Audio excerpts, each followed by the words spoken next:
September 24th, 2012. Just had a physical therapy appointment, and I'm recording this because I wanted to remember all the tips and tricks that I just learned about strengthening my hip flexor.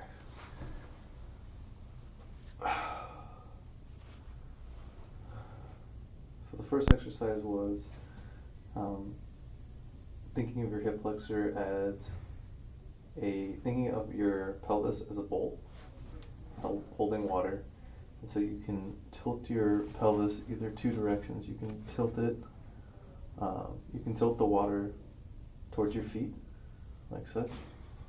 So if you look at the back should stay straight, and then you should be able to tilt your pelvis forward towards your feet, pouring the water toward your feet. So that should be easy.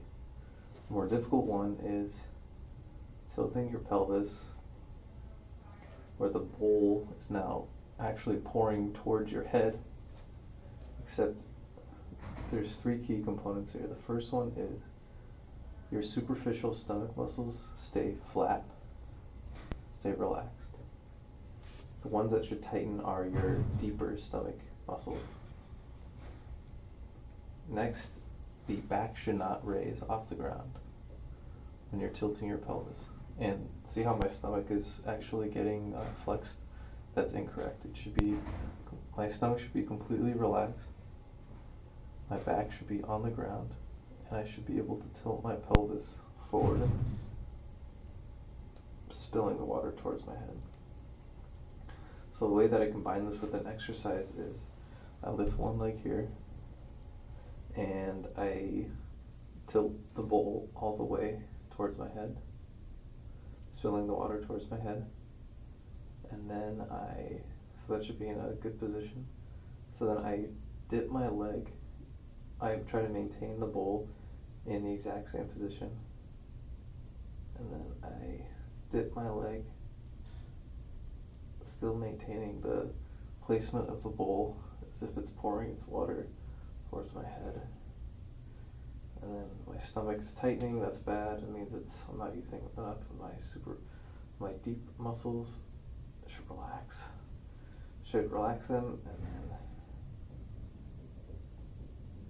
I should be able to do one of these and go back, do the bowl thing with my hips, and then slowly dip my leg, and then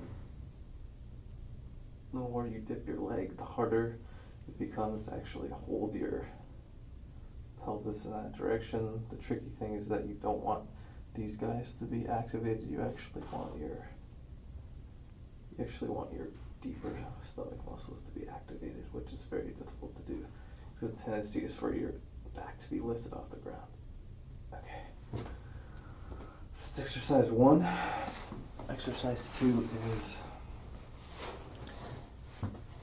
laying on the ground. You actually want to put a big towel right above your knee, a very thick towel, and then I should be able to lift my foot like this, and I should be able to grab a towel or something like that such that my back is flat, and then I'm able to grab my foot, and then either someone has to push my quad back like that, or I have to do it with some sort of mechanism to connect my hand right here to my foot. And then I want to push my pelvis into the ground as this stretch is being performed. That's stretch 2. Stretch 3.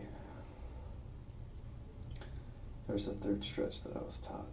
Pelvis, hamstring, So the third one is, I can actually put this here. The third one is calf strengthening.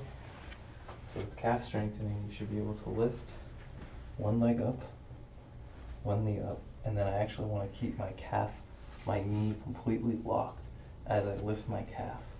Before I was bending my knee and that was incorrect. I want to actually lock my knee so that it activates my gastrocnemius more, and do 25 of these. Okay, so I want to do that, and then see if there's anything else that I was taught. Yeah, so I was taught that actually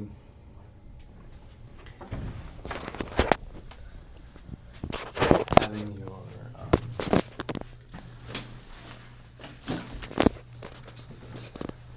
having your hip flexor tight is going to result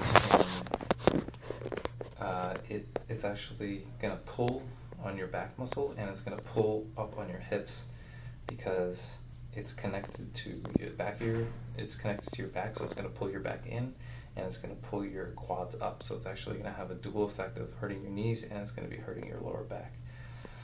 And so when you're sitting for a long time, it's contracted.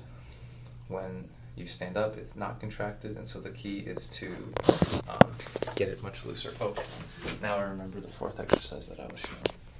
The fourth exercise is to go down on your knee like this. Let's see if I can position the camera correctly. Okay. So I want to be like this. So this is the incorrect way of doing that, because I'm just completely like letting my stomach hang loose, and I thought that I would be stretching this thing. That's completely wrong. What is correct is if I'm up like this, I then want to turn. I want to basically crunch, but not using my stomach at all, actually using my pelvis completely and my lower and my abdominal muscle. Crunch like this. And then I want to lean forward, and that's going to be extremely painful, but it's actually going to result in my hip flexor to be activated a lot more, and it's going to help a lot more. Okay, that's what I learned.